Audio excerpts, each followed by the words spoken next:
लागलो. बाबांची आज्ञा घेतली आणि या इथं निसर्गाच्या सानिध्यात आम्ही प्रवेश केला. हो, मन कसं समाधानी बनू लागलं. काही क्षण का होईना मनाच्या मनोरंजनासाठी या अरण्यात मी प्रवेश केला. वाटू लागलं जणू काही या वसुंधरेनं हिरवागार शालूच पांघरलाय. हो, हिरवागार शालूच पांघरलाय. पहा हे निसर्गाचं अप्रतिम सौंदर्य. आज आहे ते उद्या नाही, उद्या आहे ते परवा नाही, असं हे क्षणोक्षणी बदलणारे नाविन्य आम्ही पाहिलं. म्हणते आमचं भाग्यच आहे असं म्हणायला काही हरकत नाही. हो, आमचं भाग्यच आहे असं म्हणायला काही हरकत नाही. पहा ना, सुळसुळ वाहणारा झरा एकसारखा या दिशेला प्रहर वाहतो. काही क्षण का होईना या झऱ्याच्या ठिकाणी आपल्या मनाचं मनोरंजन करावं. हो, आपल्या मनाचं मनोरंजन करावं.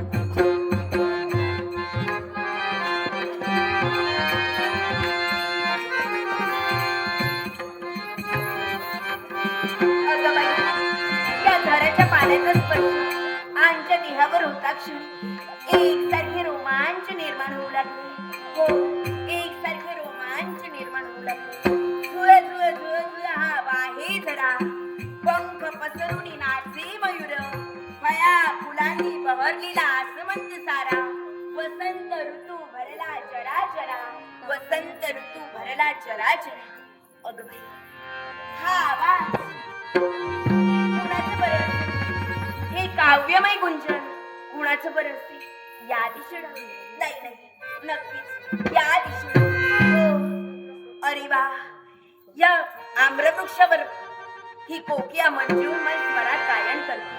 हो, म्हणतात ना, वर्तते गानेन वृक्षः, फले पुष्पे सुभूषिता, आम्रवृक्षं विद्ना चित्तम कोकिलस्य दृश्यते. म्हणतात ती काही खोटं नाही. या अरण्याच्या ठिकाणी फळा फुलांनी बहरलेली कित्येक वृक्ष असतील, पण त्या कोकिलेला आपल्या पंचमय स्वरात गुंजन करण्यासाठी फक्त आणि फक्त आम्रवृक्षच आवडतं. आम्रवृक्षच आवडतं. पाहला आणि या वनराईत नाचणारे मोर आम्हाला असं वाटू लागलं आमच्या मनीचा मोर नाचू लागला. आमच्या मनीचा मोर नाचू लागला. हो, आमच्या मनीचा मोर नाचू लागला. आमच्या मनीचा मोर नाचू लागला. अंगणी माझ्या मनाच्या मोर नाचू लागले.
आणि मातीच्या